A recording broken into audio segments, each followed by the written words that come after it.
September 3rd, 1260. Dawn breaks over the hills of northern Palestine. A man stands alone on the summit of Mount Gilboa, his silhouette sharp against the brightening eastern sky. His name is Baybars, 32 years old, a general who commands 2,000 cavalry, a free man who was born a slave. The morning air carries the scent of wild thyme and dust. Below him, the Jezreel Valley spreads like a map drawn by God himself. 30 miles of open ground stretching toward the Mediterranean, fertile, ancient, soaked in the blood of armies that have fought here since the time of pharaohs. But Baybars is not looking at the valley floor. His eyes are fixed on something else, something moving on the northern horizon, a dark line, growing, spreading across the landscape like oil spilled on water, an army, the largest, most disciplined, most terrifying military force the medieval world has ever seen. 15,000 cavalry, veterans who have conquered from the Pacific Ocean to the gates of Vienna, men who have never been permanently defeated in battle. The Mongols are coming, and they believe victory is inevitable. Baybars presses his palm against the limestone rock beneath his feet. The stone is rough, porous, full of tiny holes and sharp edges. He closes his eyes for a moment and feels the texture. This rock, this simple, unremarkable Palestinian limestone. This is his secret weapon. In 3 hours, he will face an enemy that has destroyed kingdoms, burned cities, and left millions dead in their wake. In 3 hours, his small cavalry force will stand between the Mongol horde and the last independent Muslim power in the Middle East. In 3 hours, the world will learn that even the greatest empire has limits. But first, we need to go back 2 years. Back to the moment when the impossible became inevitable. February 10th, 1258, the city of Baghdad. For 500 years, this city has stood as the jewel of the Islamic world, home to the House of Wisdom, where scholars from 3 continents gather to study mathematics, astronomy, medicine, philosophy. The Abbasid Caliphate rules from this magnificent metropolis, and its caliph is considered the spiritual leader of millions of Muslims from Spain to India. The city's libraries hold hundreds of thousands of books, manuscripts, treatises, centuries of accumulated human knowledge bound in leather and ink. Then the Mongols arrive. Hulagu Khan, 40 years old, grandson of Genghis Khan. He leads an army estimated at over 100,000 men toward Baghdad's walls. The caliph makes a catastrophic miscalculation. His name is al-Mustasim, and he believes 3 things. First, that his city's walls are impregnable. Second, that his prestige as the leader of Islam will protect him. Third, that perhaps God will intervene. He is wrong on all counts. When Baghdad falls after a 13-day siege, the Mongols spend a week systematically destroying everything that made the city great. They throw books into the Tigris River, so many books that witnesses will later write that the water ran black with ink for weeks. Imagine that. The river of civilization turned to flowing darkness. They execute scholars, artists, scientists, anyone whose knowledge might threaten Mongol supremacy. They kill so many people that modern historians still cannot agree on the number. Hundreds of thousands, perhaps 1 million souls. The caliph himself is rolled in a carpet and trampled to death by horses. Mongol superstition forbids spilling royal blood directly on the ground, so they find creative solutions. Think about that for a moment. Really think about it. The center of Islamic civilization. A city that has stood longer than any European capital. A place where algebra was invented, where optics were studied, where the works of Aristotle were preserved when Europe had forgotten them. Erased in 7 days. And the Mongols move on as if they have simply checked another box on their list of world conquest. Now, I know what you are thinking. This sounds like every other story of conquest and destruction. Armies invade, cities fall, empires rise and fall like tides. But here is what you need to understand. Baghdad was not special. This was standard operating procedure. From 1206, when Genghis Khan united the Mongol tribes, until 1260, the Mongols have conquered the largest contiguous land empire in human history. Let me give you the numbers. The scope. The sheer impossibility of what they have achieved. They defeated the Jin dynasty in China, a civilization with advanced siege weapons, gunpowder, and a population of 50 million people. Gone. They obliterated the Khwarezmian Empire in Central Asia, an empire that stretched from the Caspian Sea to India. Its armies numbered in the hundreds of thousands. They scattered like dust. They smashed through Russia like a hammer through glass. Princes, boyars, entire armies destroyed at the Kalka River in 1223. Of 80,000 Russians who started that battle, only a tiny fraction survived. They invaded Poland and Hungary, terrifying all of Europe. They reached the outskirts of Vienna. Christian kings prepared for the end of days. And now, in 1260, they control everything from Korea to the Mediterranean Sea. How? What is their secret? The answer is not what you expect. It is not superior courage. Every medieval army had brave men willing to die. It is not superior strategy, though their tactics were brilliant. It is not even superior numbers. The Mongols were often outnumbered. The secret is horses. Now, before you roll your eyes and think this is obvious, let me explain. Because the Mongol relationship with horses is fundamentally different from anything Europe or the Middle East has ever seen. A European knight rides a horse. A Mongol warrior lives on horseback. From the time a Mongol boy can walk, he is learning to ride. By adolescence, he can shoot a bow accurately while riding at full gallop. He can sleep in the saddle. He can navigate by the stars while mounted. The medieval Persian historian Juzjani wrote that Mongols were so comfortable on horseback that they appeared to be a single creature, like the centaurs of Greek mythology. But here is the real genius of their system. Every Mongol cavalryman brings 3 to 4 horses with him on campaign. Some sources suggest as many as 7 remounts each. Do the mathematics. 15,000 Mongol cavalry, each with 3 horses. That is, 45,000 horses moving as one organism.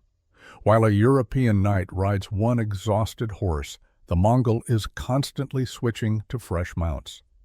A Mongol army can cover 60 miles in a single day, twice the distance of a typical medieval army.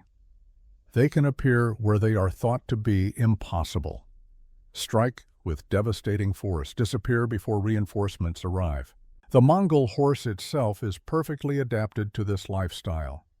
Unlike the large European war horses or the sleek Arabian steeds, the Mongol pony is small and stocky, standing only about 4.5 feet tall at the shoulder. But what it lacks in size, it makes up for in toughness. These horses can survive on minimal fodder, grazing on whatever sparse grass they can find. They can endure temperature extremes from blazing summer heat to 40 degrees below zero in Siberian winters. And here is a detail that sounds almost too bizarre to be true, but is well documented in primary sources. When necessary, a Mongol warrior can make a small incision in his horse's neck, drink some of its blood for nourishment, then seal the wound and keep riding. The Persian chronicler Ata Malik Juvaini recorded that a Mongol horseman could ride 10 days without eating cooked food, sustaining himself on horse blood and mare's milk. This eliminates the need for a slow-moving supply train. No vulnerable baggage to protect. No logistical tail slowing them down. Think about the strategic implications. A European army needs to follow roads because it has heavy supply wagons. They need to stay near cities because they require provisions. They move slowly, predictably, and can be easily tracked. The Mongols can cross deserts, traverse mountains, appear in places where an army should not be able to exist. They are the closest thing the medieval world has to a modern rapid deployment force, highly mobile, self-sufficient, capable of striking anywhere at any time. Their tactics are equally revolutionary. The Mongol army is organized with mathematical precision into units of 10, 100, 1,000, and 10,000 warriors.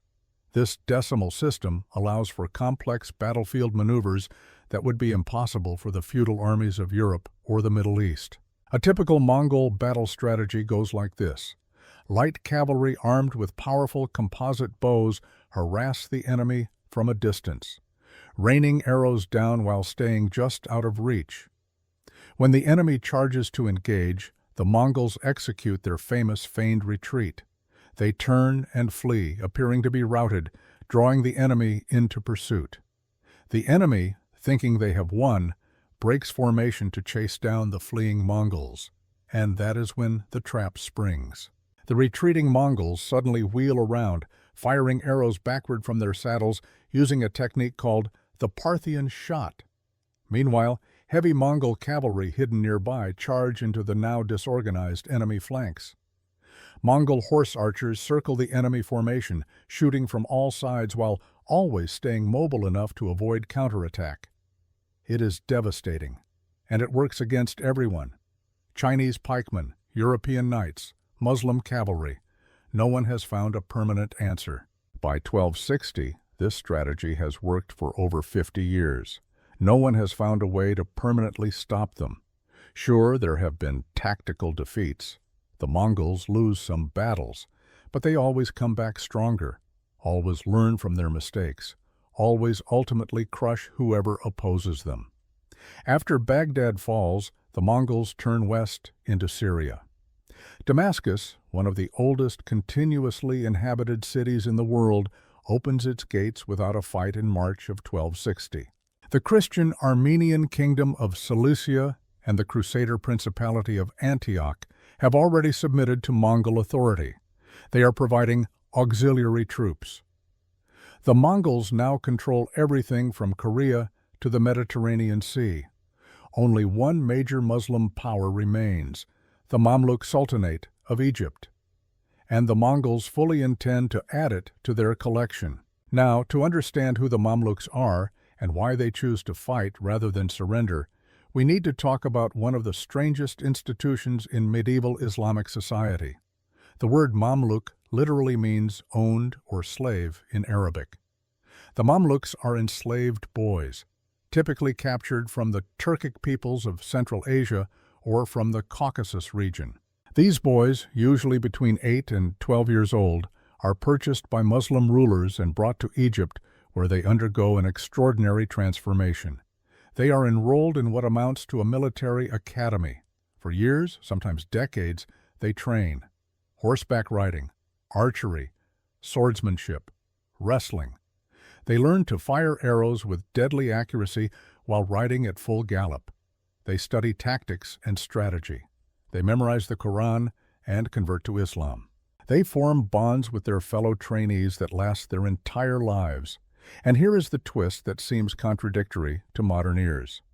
Despite being technically enslaved, Mamluks enjoy high social status. The most talented can rise to become generals, governors, or even sultans. In fact, in 1250, the Mamluks overthrew their Ayyubid masters in Egypt and established their own sultanate. The slaves became the rulers, but they never forgot where they came from. Never forgot the harsh training, the bonds of brotherhood, the absolute discipline that had been drilled into them since childhood. In many ways, they are the perfect mirror image of the Mongols. Warriors who grew up on horseback, who understand steppe warfare, who fight as disciplined units rather than glory-seeking individuals. In 1260, the Mamluk Sultan is a man named Qutuz, 45 years old. His story is remarkable in its own right. He was born a prince in Central Asia, but when the Mongols destroyed his homeland, he was captured and sold into slavery. He worked his way up through the Mamluk system through sheer competence and ruthlessness, eventually seizing power in Egypt in 1259. So when Hulagu's envoys arrive in Cairo with a letter demanding Egypt's surrender, this is not just a political decision for Qutuz, this is personal. Hulagu's letter is worth quoting because it perfectly captures the Mongol psychology of inevitable conquest. From the King of Kings of the East and West, the Great Khan. You should think of what happened to other countries and submit to us. You have heard how we have conquered a vast empire and have purified the earth of the disorders that tainted it. We have conquered vast areas, massacring all the people. You cannot escape from the terror of our armies. Where can you flee? What road will you use to escape us? Our horses are swift, our arrows sharp, our swords like thunderbolts, our hearts as hard as the mountains, our soldiers as numerous as the sand. Fortresses will not detain us, nor armies stop us. Your prayers to God will not avail against us. Submit to our orders, or face total destruction. Kutuz reads this letter aloud to his council. Some advisors urge surrender. After all, has not everyone else who resisted the Mongols been destroyed? Is not submission the only logical choice? Egypt is wealthy, yes, but can it really stand against the horde that has conquered half the world? Kutuz's response is to have the Mongol envoys executed, their heads mounted on the Bab Zuwayla gate of Cairo for all to see. It is a declaration of war in the most brutal terms possible. There will be no submission, no negotiation, no compromise. Either Egypt will stand or it will fall fighting. Now, this seems like madness, right? This seems like the kind of hot-headed decision that gets entire civilizations destroyed. But Kutuz knows something that his advisors do not fully appreciate. He knows that the Mongols, for all their might, are not at full strength. In 1259, the great Khan Mongke died while campaigning in China. This triggered a succession crisis back in Mongolia. Mongol law requires all the royal princes to return to Karakorum, the Mongol capital, to elect the new Great Khan. Hulagu Khan departed Syria in late 1259, taking the bulk of his massive army with him. Some estimates suggest he took over 100,000 men back east. He left behind only a rearguard force under his most trusted general, a Nestorian Christian Turk named Kitbuka, 58 years old, a veteran of 100 battles. Estimates of Kitbuka's force vary wildly in medieval sources, but modern historians believe he has somewhere between 10,000 and 20,000 Mongol cavalry, plus auxiliary troops from Georgia, Armenia, and Syria. This is still a formidable army. These are Mongol veterans who have conquered from Baghdad to Damascus. But it is a fraction of the force that has terrified the Muslim world for the past 2 years. Kutuz sees his window of opportunity. If he moves fast, he can face Kitbuka's rear guard before Hulagu can return with reinforcements. It is a calculated gamble, but it is the only gamble that offers any hope. He assembles an army of about 20,000 Mamluk cavalry, along with auxiliary forces of Bedouin tribesmen and other volunteers. But he needs one more thing. He needs someone who understands how to beat the Mongols, someone who knows their tactics, someone who has fought them before and survived. He needs Baybars. Baybars, 32 years old, born to a Kipchak Turkic family in Central Asia, sold into slavery as a boy of 13. He has light eyes. Some sources say blue, others say gray. In a world where most warriors have dark eyes, this makes him instantly recognizable. Some say it makes him look like a wolf. Others say it makes him look cursed. He does not care what they say. For 19 years, he has trained in the Mamluk system, horseback, archery, swordsmanship. He is good at all of them. Better than good. Exceptional. But his real talent is something else, something the other Mamluks do not fully appreciate. Baybars understands terrain. Years earlier, when he had fallen out of favor with the previous Mamluk Sultan, he fled Egypt and spent time as a fugitive in Syria and Palestine. For months, he wandered through the very region where the battle will take place. He knows the hills, the valleys, the springs, the narrow passes. He knows where cavalry can maneuver and where they cannot. He knows the secret. When Kutuz summons him to the palace in Cairo, Baybars knows what is coming. They meet in a private chamber, just the two of them, the Sultan and the general. Kutuz speaks first. "I executed Hulagu's envoys." Baybars nods slowly. Then we fight. Can we win? Baibars does not answer immediately. He walks to the window and looks out at the city. Cairo, one of the great cities of the world. Soon it might look like Baghdad. How many men does Kitbuka have? Baibars asks. Our scouts estimate 15,000 Mongol cavalry, plus auxiliaries. And Hulagu? Gone, back to Mongolia. He took the bulk of his army. Baibars turns back to face the Sultan. Then we have a chance. What kind of chance? The kind that depends on rocks. Kutuz frowns. Explain. Baibars pulls out a map, hand-drawn, crude but detailed. The Jezreel Valley, northern Palestine. The Mongols have conquered the world on horseback, Baibars says, but their horses were made for the steppes of Mongolia. Soft ground, grassland. They have conquered China, Russia, Persia, all on terrain their horses understand. And? Syria is not the steppes. Palestine is not grassland. Baibars taps the map. The ground here is limestone, rocky, sharp. The Mongol ponies do not have iron shoes.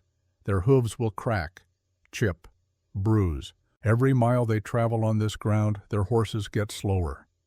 Kutuz leans forward. You are certain?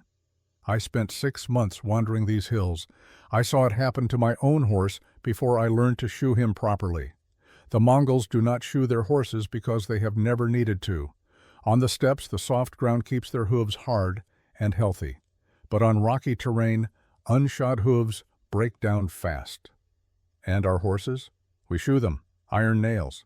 Our horses can run on rocks all day without damage. Kutuz stares at the map. You are telling me we can beat the Mongols because we put iron on our horses' feet and they do not? It is not just the shoes, Baibars says. It is everything. The Mongols bring multiple horses per warrior, 3, 4, sometimes more. They switch constantly to keep them fresh. But here is the problem. He points to the map again. Those horses need grass, a lot of grass. I estimate Kitbuka has at least 45,000 horses with his 15,000 cavalry. Each horse needs about 9 pounds of grass per day. Kutuz does the mathematics in his head. That is over 400,000 pounds of grass per day. Correct. And Syria does not have that much grass. Not in one place. Not sustainably. The Mongols are used to endless grassland.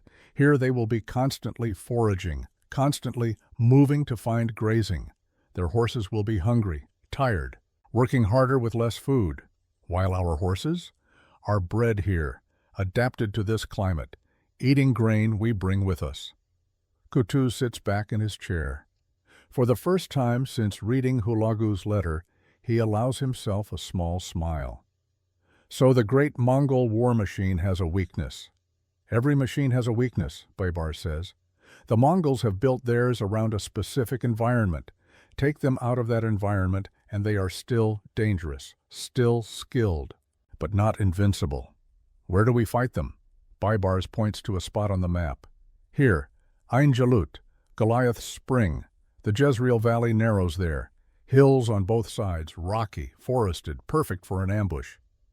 You want to use their own tactic against them, Kutuz says. The feigned retreat. Exactly.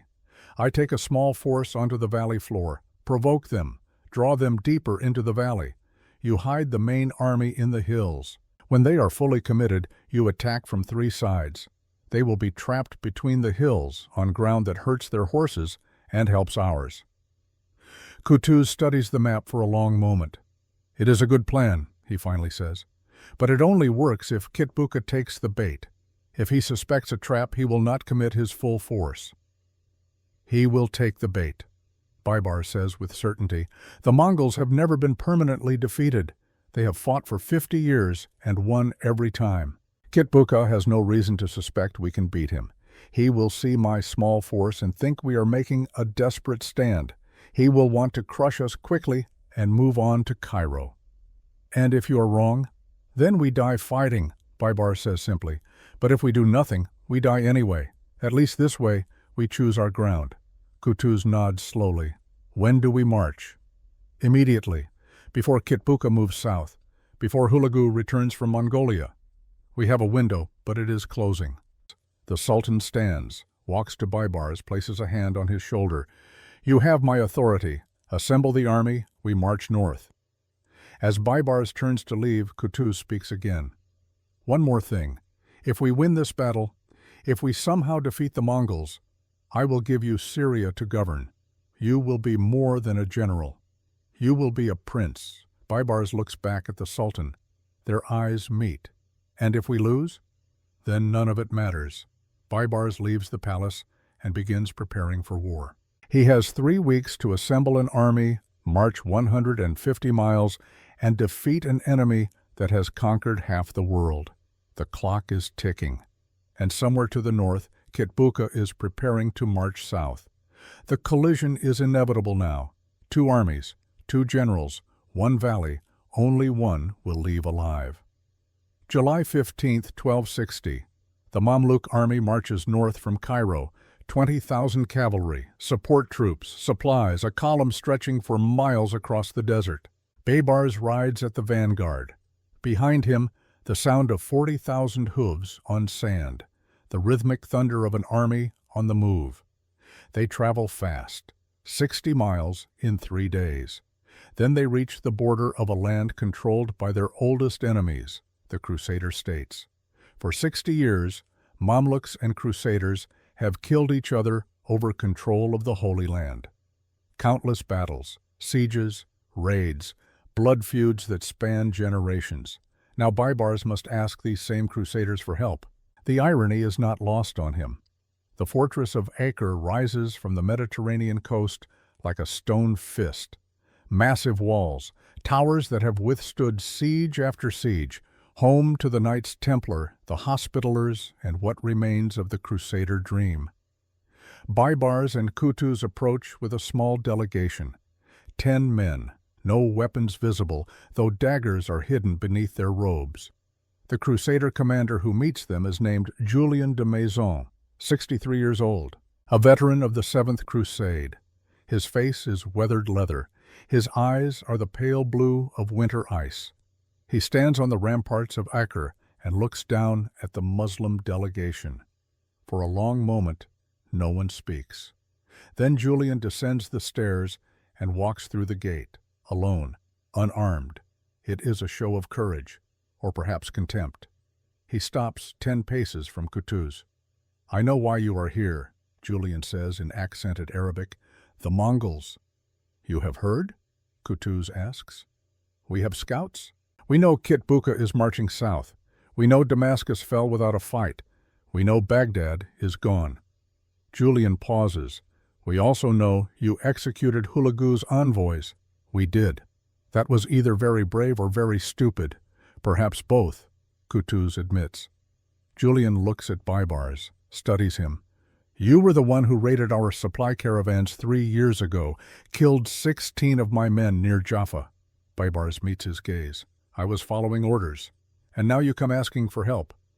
"Not help," Baibars says. "Permission. We ask only to pass through your territory unmolested, to establish supply bases near your borders, nothing more. And in return, we fight the Mongols.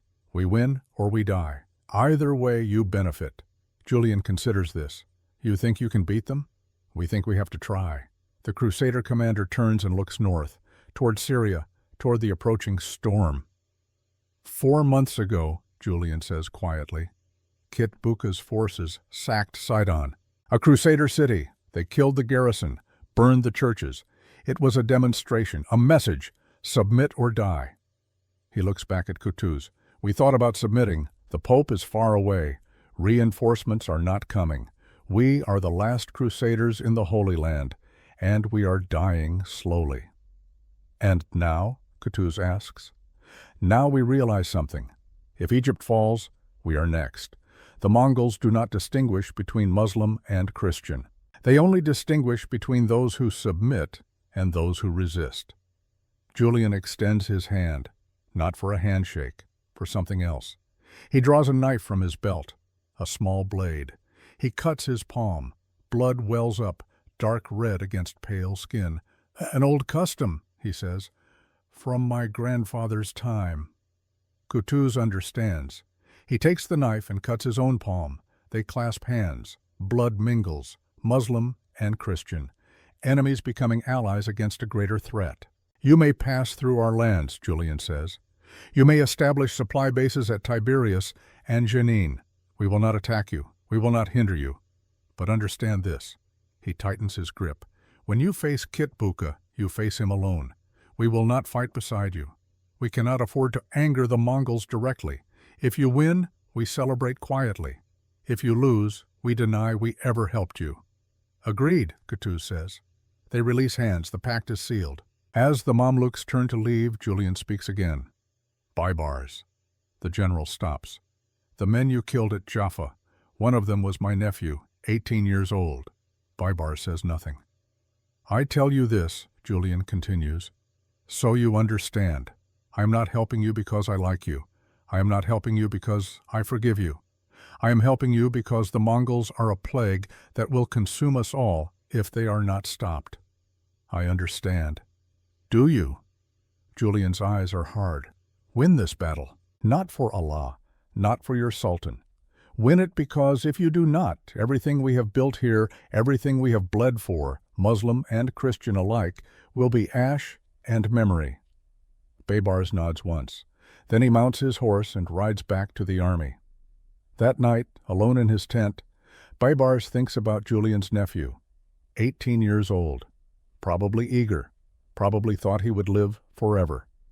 Baibars does not remember the boy's face. He killed many men at Jaffa. It was war. It was necessary. But now, preparing for another battle, he wonders, how many nephews will die at Ain Jalut? How many sons? How many men who thought they would live forever? He pushes the thought away. This is not the time for doubt. Behind him, Julian watches from the walls of Acre, two enemies who cannot trust each other, but who cannot afford to remain enemies. This is the mathematics of survival. The Mamluk army continues north, through Crusader territory, unmolested. It is surreal. Soldiers who have fought each other for decades now passing within sight of each other's fortifications without raising weapons. At night they camp near the Sea of Galilee. Baibars stands at the water's edge and looks across the dark surface. Somewhere beyond those hills, Kitbuka is camped, waiting, confident. Kutuz approaches. The Sultan is exhausted. The weight of command is visible in the lines around his eyes. You are troubled, Kutuz says. I am thinking about logistics, Baibars replies. Always logistics. Explain. Baibars picks up a stone and tosses it into the water. Ripples spread in perfect circles. The Mongols are the most efficient military force the world has ever seen, he says. But efficiency has limits, and those limits are mathematical. He turns to face the Sultan. Let me show you the science of how empires fall.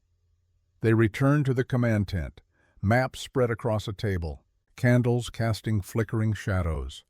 Baibars begins to sketch numbers on a piece of parchment. Kitbuka has, by our best estimates, 15,000 Mongol cavalry. Each warrior brings 3 horses minimum, some bring more.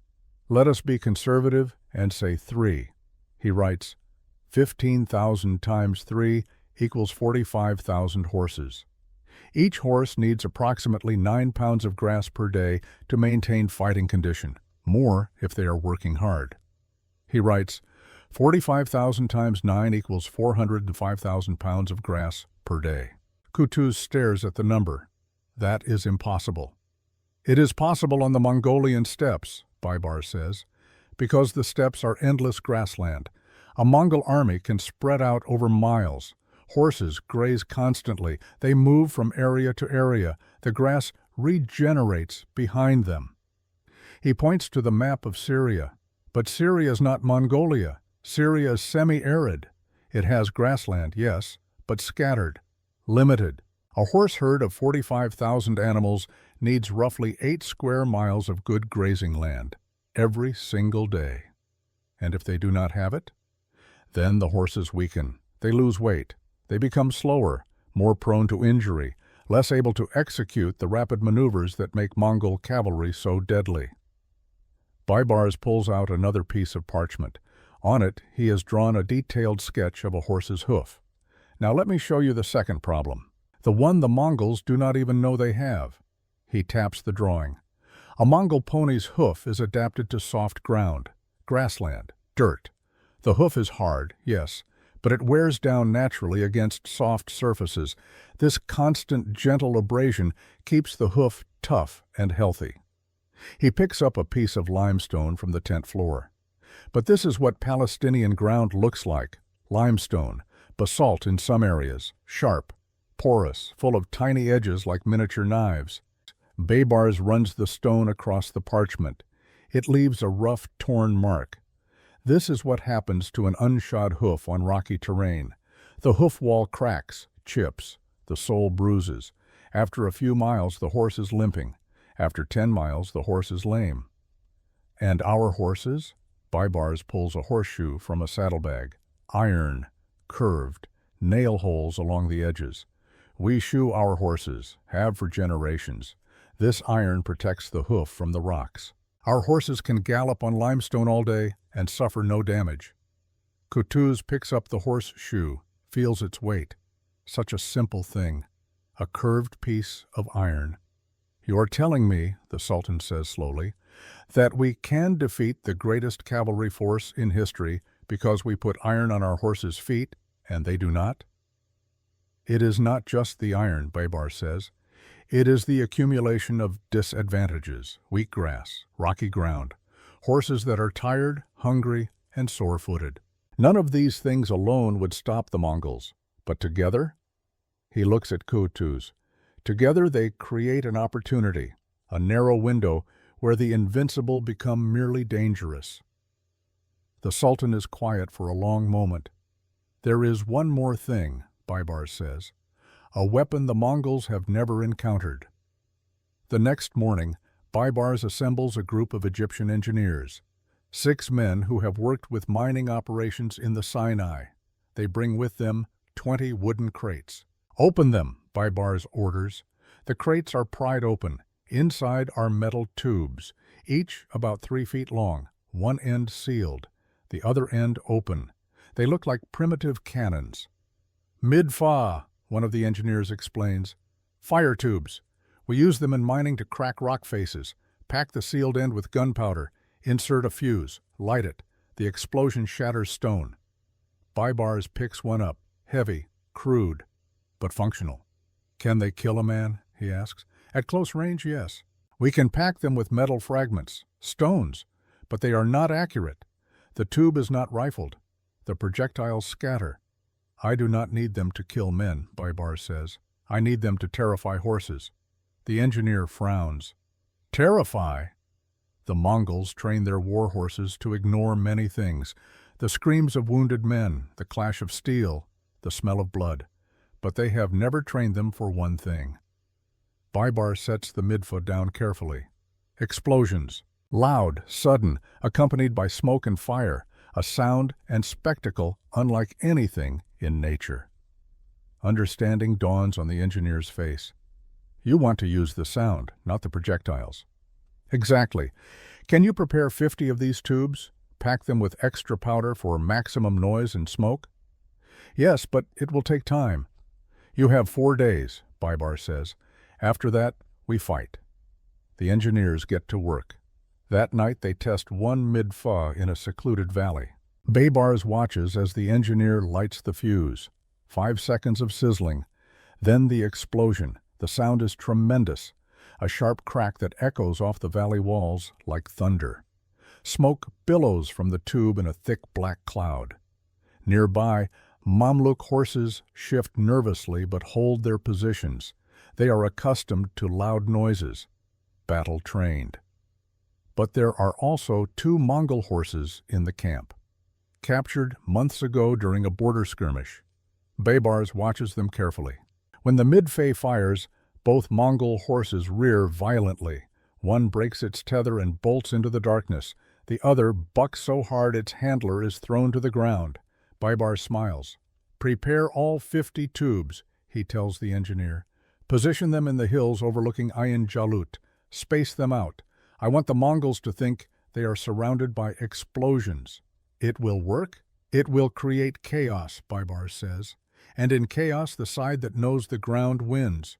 September 1st, 1260. The Mamluk army reaches the Jezreel Valley. Baibars rides ahead with scouts. They climb Mount Gilboa and look down at the valley floor. It is perfect. The valley stretches out before them. Open ground in the center. Good cavalry country. The kind of terrain where Mongol tactics would normally dominate. But on all sides, hills.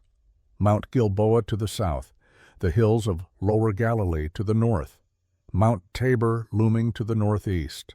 These hills are covered with trees, rocks, gullies, perfect concealment for an army. And in the center of the valley, where the hills close in to form the narrowest passage, there is a spring. Ain Jalut, Goliath's spring. Local legend says this is where the biblical David defeated Goliath thousands of years ago. Baibars does not know if the story is true, but he appreciates the symbolism. An underdog, facing a giant, winning through intelligence rather than strength. He turns to his scouts. This is where we make our stand. Send word to the Sultan. Bring the army forward. We have 2 days to prepare. The scouts ride off.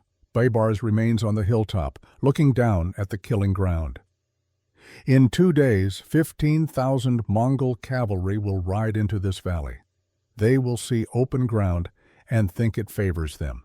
They will not realize until too late that the hills are full of enemies. By then it will be too late. September 2nd. The day before battle. The Mamluk army has positioned itself with precision. Kutuz commands the main force.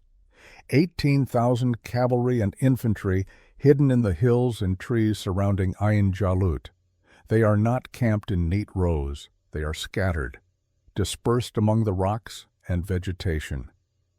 From a distance, the hills appear empty. Baibars has 2,000 cavalry with him on the valley floor. His mission is simple. Engage the Mongols, provoke them, then retreat. Lead them deeper into the valley, deeper into the trap. Everything depends on timing. Retreat too early and the Mongols will suspect deception. Retreat too late and his 2,000 men will be annihilated. The margin for error is razor thin. That night, Kutuz gathers his commanders in a cave hidden among the rocks. 20 men, veterans, hardened by years of combat. The Sultan's face is illuminated by a single oil lamp. His voice is steady but quiet. "Tomorrow some of you will die," he says without preamble. "Perhaps many of you, perhaps all of you. I will not lie and say otherwise." No one speaks. You know what we are facing. You know what happened to Baghdad, to Damascus, to every army that has stood against the Mongols for the past 50 years. Kutuz looks at each man in turn. But you also know what we are fighting for. This is not about glory. This is not about conquest. This is about survival. He pauses. Some of you left families in Cairo, wives, children, elderly parents. If we break here, if we run, those families will face what Baghdad's families faced.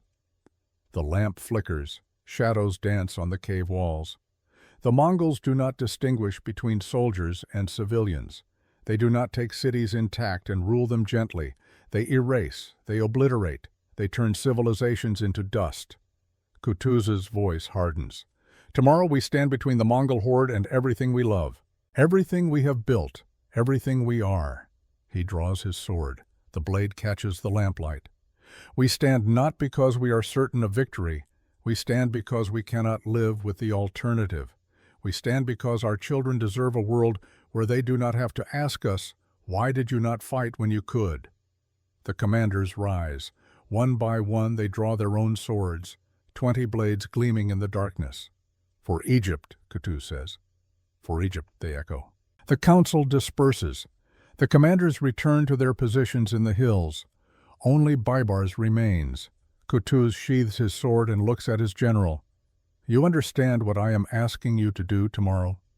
Lead 2,000 men against 15,000. Make them angry enough to chase me. Stay alive long enough to lead them into your trap." "Yes." Baibars nods. "I understand. If the Mongols break through you too quickly, if they destroy your force before you can retreat, the plan fails. We will be trying to ambush an army that knows we are here. I will not fail. Kutuz studies him. You say that with certainty, but Kitbuka is no fool. He has fought 100 battles. He will be looking for deception.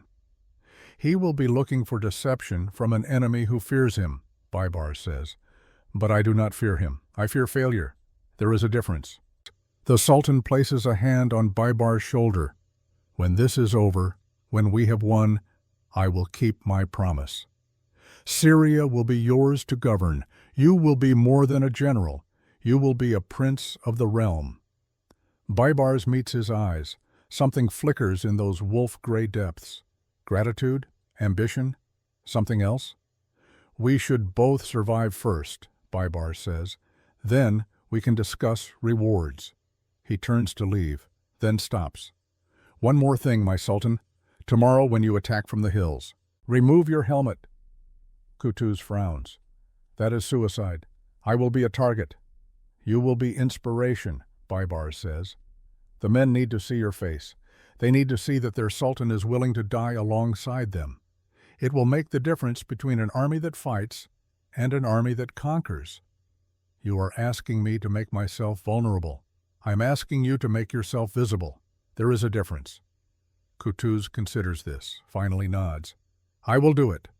Baibars leaves the cave and walks alone through the hills. The moon is a thin crescent. The stars are brilliant. The air smells of wild herbs and dust. He finds a flat rock and sits. From his saddlebag he pulls out a piece of parchment and a small bottle of ink. He writes slowly, carefully. The letter is not addressed to anyone specific. Perhaps it is addressed to history, perhaps to God, perhaps to himself. Tonight I sleep as a slave who commands armies.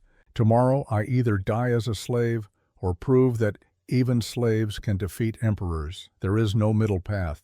If these words survive me, know that I chose to stand, not because I am brave, not because I am certain, but because I am a man, and men must sometimes stand in the face of impossible odds simply because there is no other choice that allows us to remain men.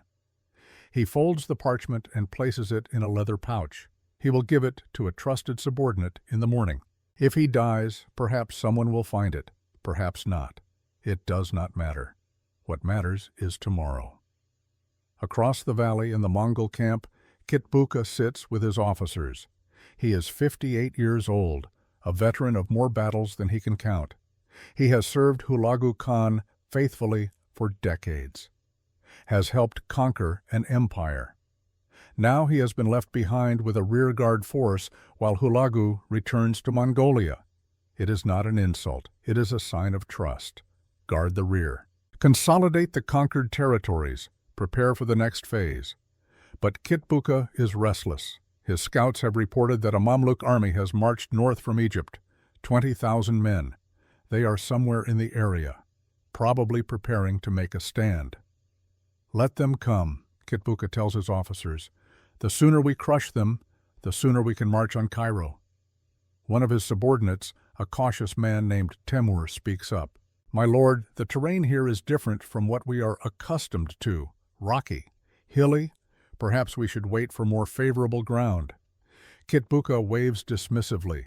We have fought in mountains, in deserts, in forests. Terrain does not matter when you have superior cavalry and superior tactics. But the Mamluks are not like other enemies. They are steppe warriors like us. They understand our methods. Then we will teach them that understanding tactics is not the same as defeating them. Kitbuka stands. Tomorrow we march south. If the Mamluks want to fight, we will oblige them. If they want to run, we will hunt them down. Either way, this ends quickly. His officers bow and leave. Kitbuka remains in his tent. He is confident. But he is also aware that something feels different about this campaign. The land is wrong. The grass is sparse. His horses are not as energetic as they should be. But these are minor concerns. Mongol cavalry has overcome worse difficulties. He goes to sleep certain that tomorrow will be another victory in a long string of victories. He is wrong. But he will not realize it until the trap closes around him. September 3rd, 1260. Dawn. Baibars stands on the summit of Mount Gilboa. The sun is just breaking over the horizon. The valley below is still in shadow. He can see them now, the Mongol army, a dark mass moving south, banners flying, the sound of thousands of hooves carrying across the morning air. They are coming. Baibars descends the hill and mounts his horse. Around him, 2,000 cavalry wait. Their faces are grim. They know what is about to happen.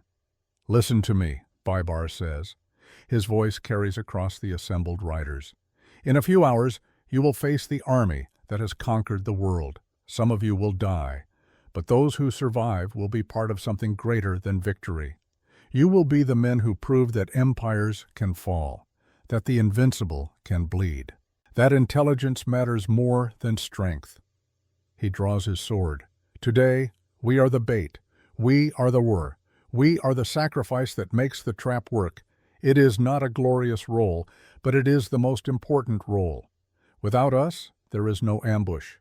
Without us, there is no victory." He points toward the approaching Mongol horde. "So when they come, we fight. Not to win, not to die. We fight to lead them exactly where we want them. And when the Sultan springs the trap, when the hills erupt with our brothers, you will know that your courage bought their victory." The cavalry raises their swords. Baibars turns his horse toward the valley floor. The secret weapon is ready. The trap is set. The stage is prepared.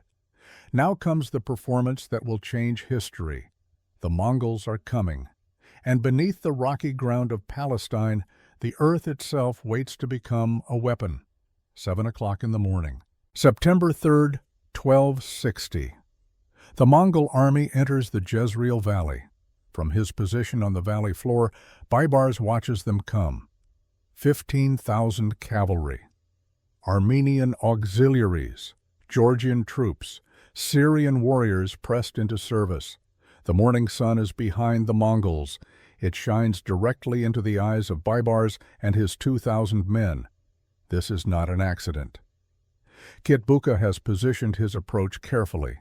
The sun blinds his enemies, standard Mongol tactics. But Baibars has positioned himself just as carefully. The sun may be in his eyes now, but in 2 hours, when the battle reaches its climax, the sun will have moved. The Mongols will be looking east, looking into the light, looking at hills they cannot quite see clearly. Details matter. Kitbuka rides at the head of his army. Even from a distance, Baibars can see him. A commander who sits differently in the saddle, who carries authority in his posture, 58 years old, a veteran of 100 battles, a man who has helped conquer an empire. Today, he will die on rocky ground far from his homeland. But he does not know this yet. Kitbuka raises his hand. The Mongol army halts. 15,000 horses stop moving as one organism. The discipline is impressive, terrifying. For a long moment, the two armies face each other across half a mile of open ground. Then Kitbuka gives the order. Light cavalry advances, 2,000 riders armed with composite bows. They move forward at a canter, not charging, probing. This is how Mongol battles begin. Send light cavalry to harass. Test the enemy's resolve. Look for weaknesses. Baibars signals his own cavalry. They advance to meet the Mongol screen.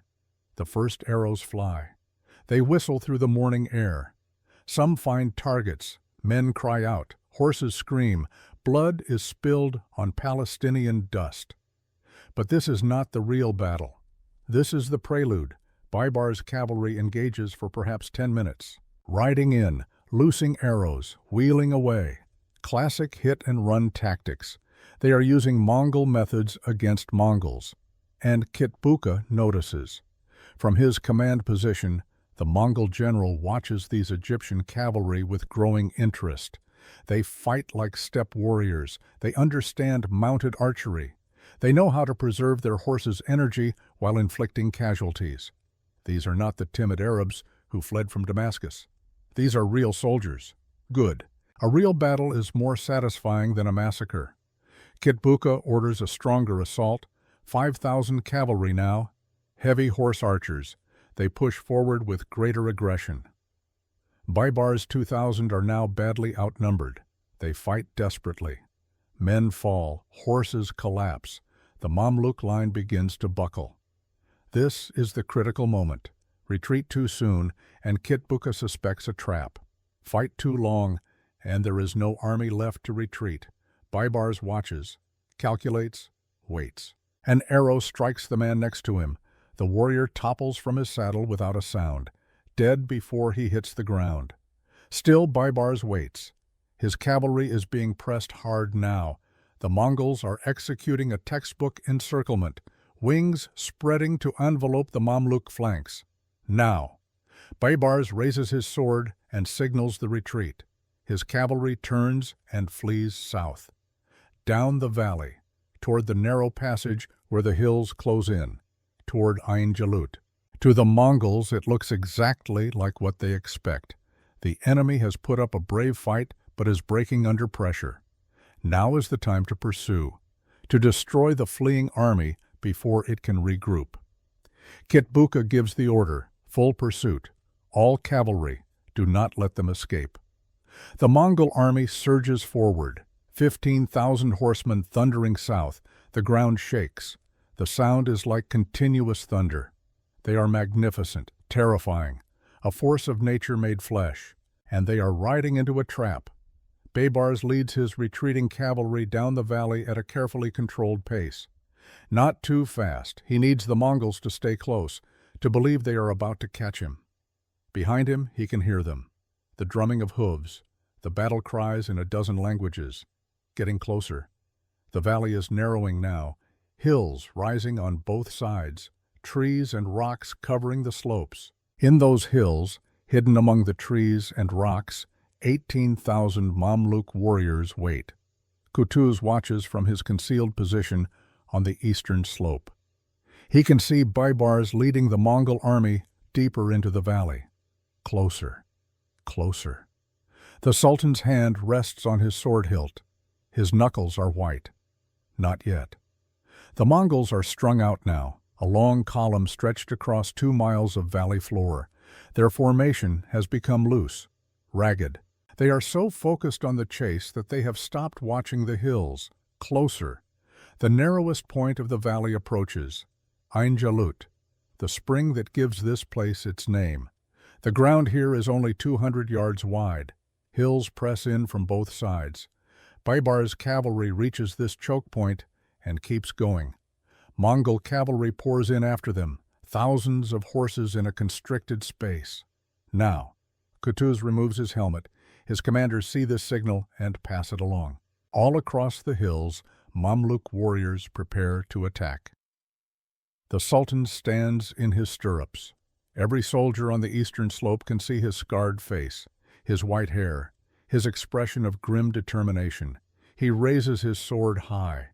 "For Baghdad," he roars, "for Damascus, for Islam."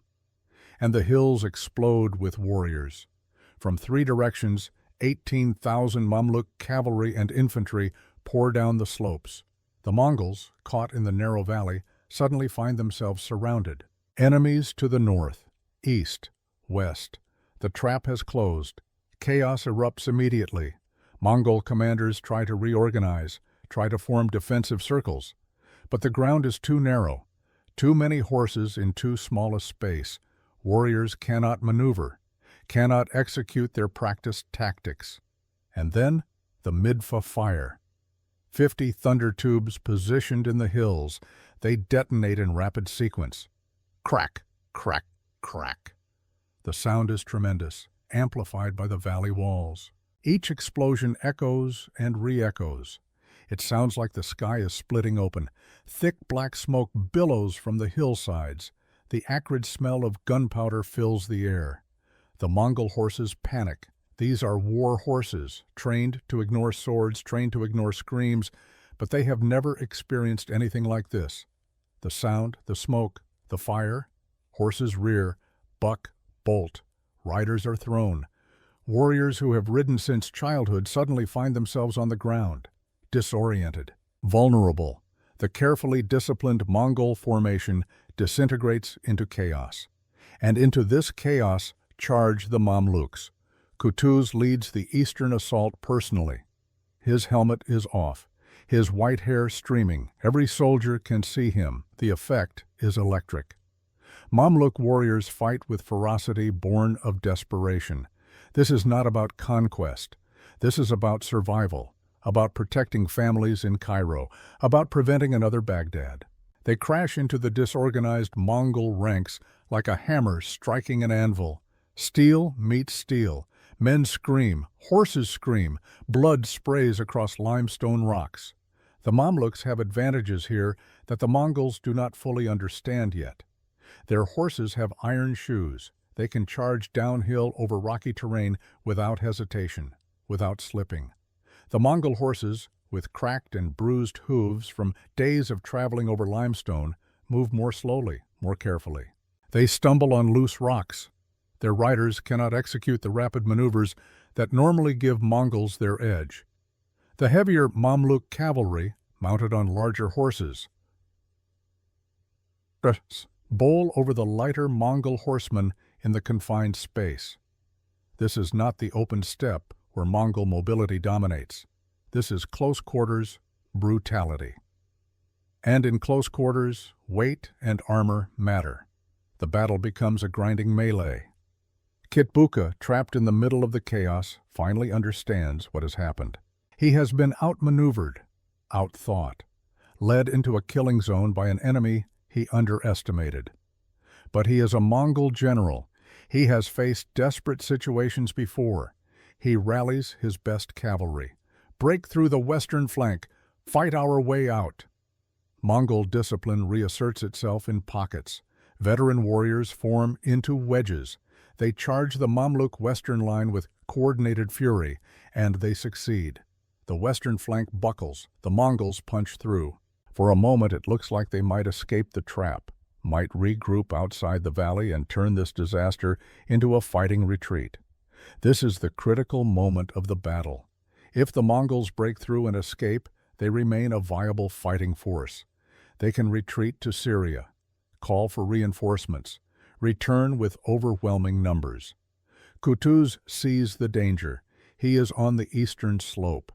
The breakthrough is happening on the west. He is in the wrong position. Every instinct tells him to stay where he is, to command from a safe distance, to let his subordinates handle the crisis.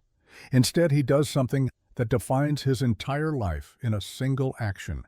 He spurs his horse directly toward the breakthrough, riding across the valley floor, riding into the most dangerous part of the battlefield. His bodyguards try to stop him. "My Sultan, you cannot," but he is already gone, racing toward the collapsing western flank, his white hair unmistakable, his face exposed. No helmet. Mamluk soldiers see him coming, see their Sultan riding into the teeth of the enemy, risking everything. The psychological effect is instantaneous. Soldiers who were beginning to fall back suddenly hold their ground. Fresh troops charge forward to support their Sultan. The wavering line stiffens. Kutuz crashes into the Mongol breakthrough with his bodyguard. Swords swinging, men dying on both sides. He is not a young man, 45 years old, but he fights like a demon.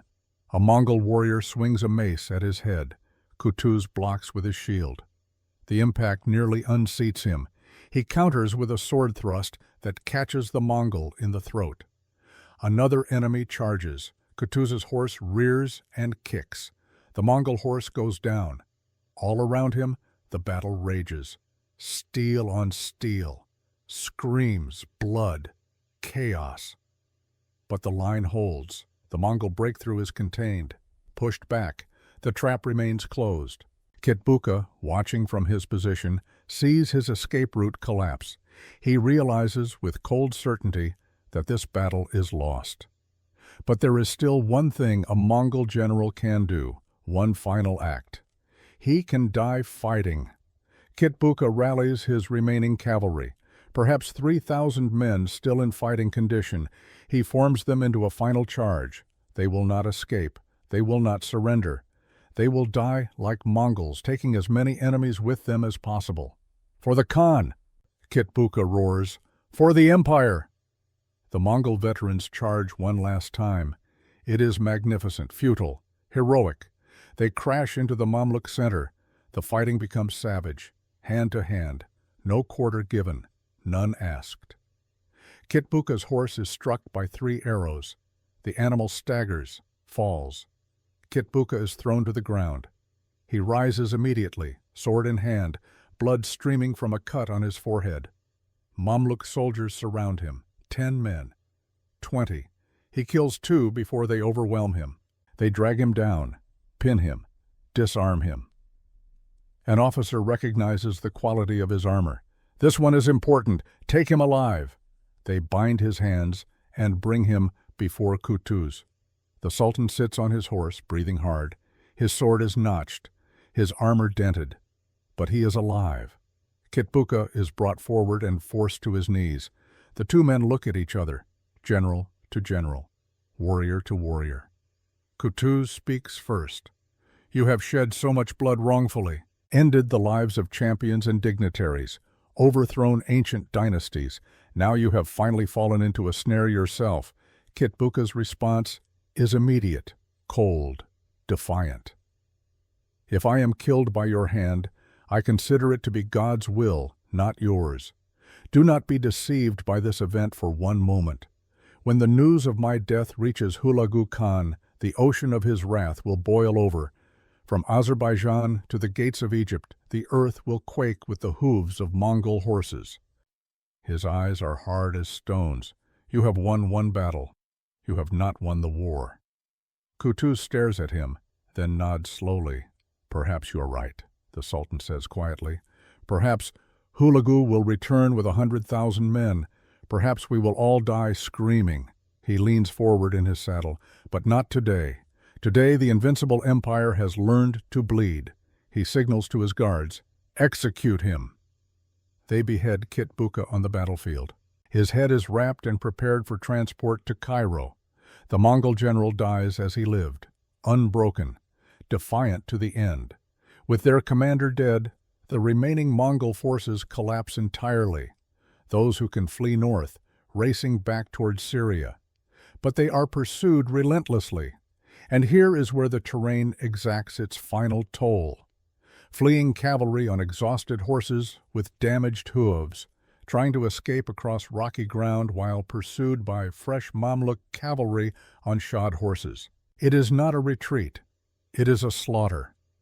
The Mongols rally briefly at the town of Baisan, 8 miles north. They try to make a stand, but they are overwhelmed. By sunset, the Mongol army that marched into the Jezreel Valley has been destroyed. Estimates vary, but modern historians believe at least 5,000 Mongols died. Another 4,000 were captured. Only a few thousand escaped north. The Mamluk casualties are significant too, perhaps 1,200 dead. But these are acceptable losses because the impossible has happened. A Mongol army has been decisively defeated in open battle, and the survivors are running. For the first time in 54 years, the Mongol advance has been permanently stopped. Kutuz stands on the battlefield as the sun sets. Around him, the wounded are being tended. The dead are being collected for burial. Muslim dead will be buried with prayers. Christian auxiliaries will receive their rites. Even Mongol dead will be treated with respect. Baibars approaches. His armor is dented, blood-stained, but he is alive. The 2 men embrace, brothers in arms, survivors of the impossible. We did it, Kutuz says quietly. We actually did it.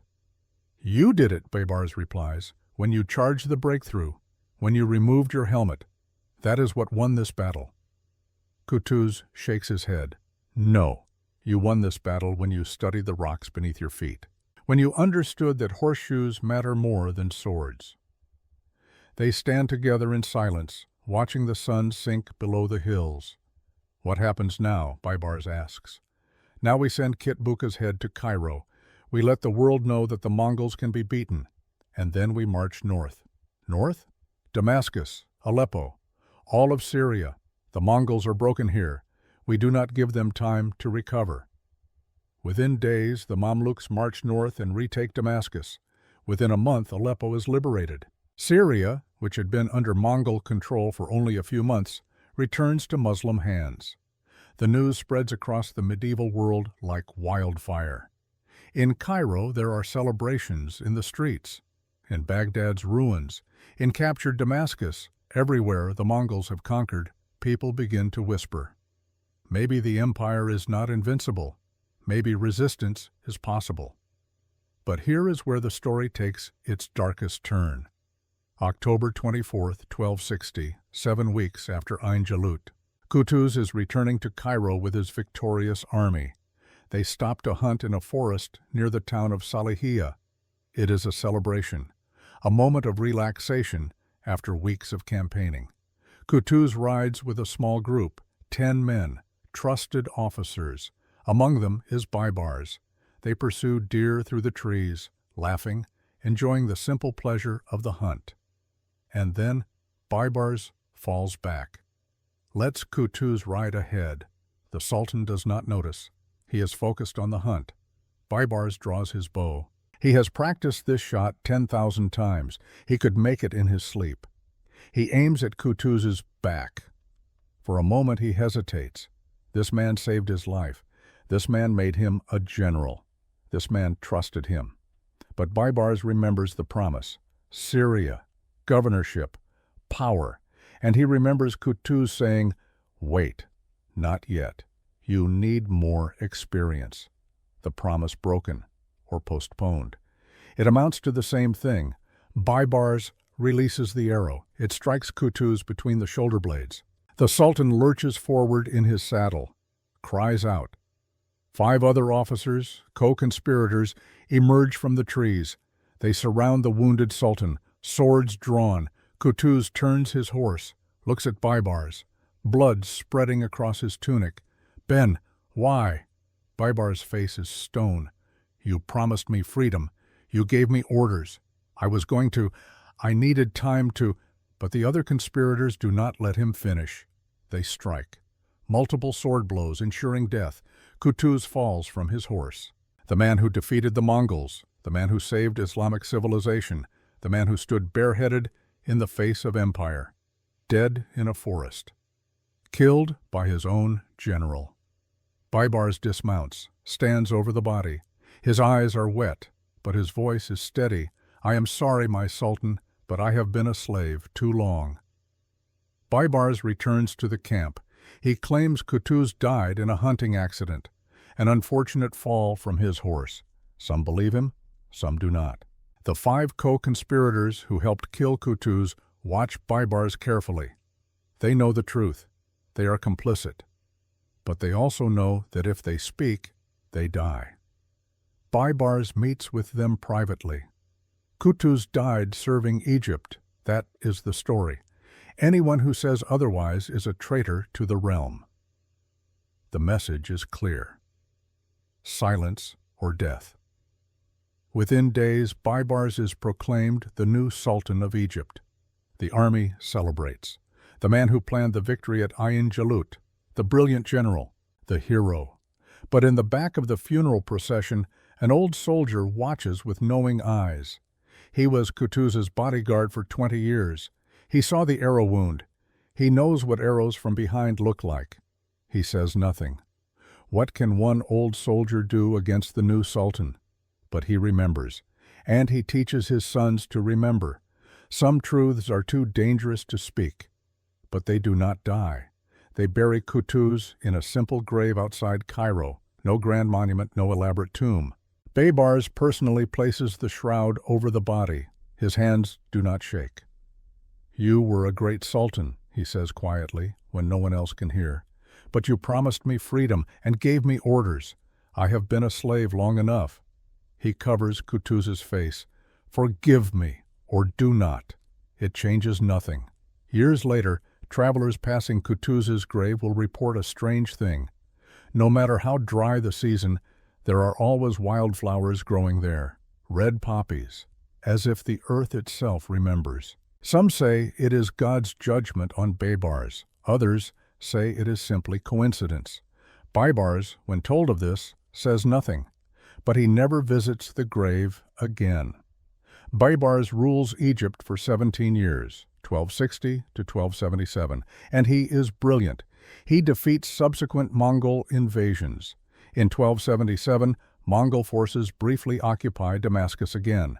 Baibars drives them out. In 1303, 23 years after Ain Jalut, the Mamluks defeat another major Mongol invasion at the Battle of Marj al-Safar. After this defeat, the Mongols essentially give up on conquering Egypt and the Levant.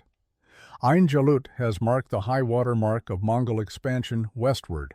They will never cross that line again. Baibars also completes the expulsion of the Crusaders from the Holy Land. Acre falls in 1291. After nearly 200 years, the Crusader dream dies. The Mamluk Sultanate will rule Egypt and the Levant for over 250 years. One of the longest-lasting Muslim dynasties in history. All of this is Baibars' legacy, but so is the murder of Qutuz. In 1277, Baibars dies. Some sources say from poison, others say natural causes. He is 49 years old. Before he dies, he dictates a final statement to his scribes. I have ruled justly. I have defended Islam. I have built mosques and hospitals. I have protected the weak and punished the wicked. A pause. Then, I have also done things I regret, things that haunt my sleep. But I did them because I believed they were necessary. Whether God agrees, I will learn soon enough. That is as close as he ever comes to confessing the murder. Today, if you visit the site of the Battle of Ain Jalut, you will find agricultural fields, orchards. The Ain Harad National Park in northern Israel. There is no grand monument, no museum, no gift shop selling replica swords. The exact location of the battle is actually somewhat uncertain because medieval chroniclers were not precise about coordinates. But the spring is still there. The hills still surround the valley. The rocks are still limestone, still sharp. If you stand on the slopes of Mount Gilboa and look down at the Jezreel Valley, you can see what Qutuz saw on that September morning in 1260. A valley floor that would tempt any cavalry general, hills perfect for an ambush, and the ground itself waiting to become a weapon. So what does Ain Jalut mean? Why does it matter 765 years later? First, it teaches us that every empire has limits.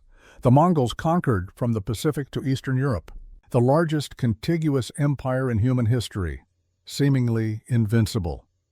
But their system was optimized for the Eurasian steppe, endless grassland, soft ground. Take them out of that environment, and the advantages that made them unstoppable became liabilities. They found their western limit in a rocky valley in Palestine, not through superior courage or numbers, but because the ground itself rejected them. Second, it teaches us that knowledge matters more than strength. Baibars won because he had walked those hills, because he understood that horseshoes matter, that grass is finite, that terrain can be a weapon. That local practical knowledge was worth more than 1,000 years of tactical brilliance.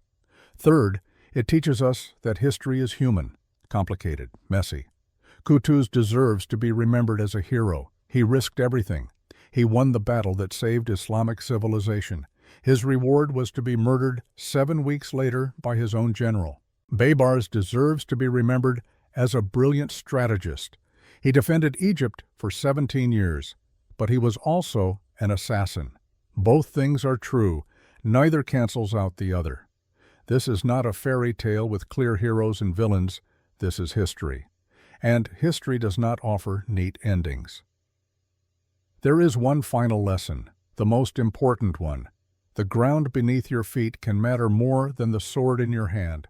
We like to believe that victory goes to the strong, the brave, the righteous. Sometimes it does, but often victory goes to those who understand the environment, who recognize the constraints, who see opportunities that others miss. Baibars looked at rocks and saw a weapon. He looked at grass and saw a vulnerability. He looked at a narrow valley and saw a killing ground. That vision, that understanding, changed the course of history. Not because he was the strongest warrior, not because he had the largest army, but because he understood the battlefield better than anyone else.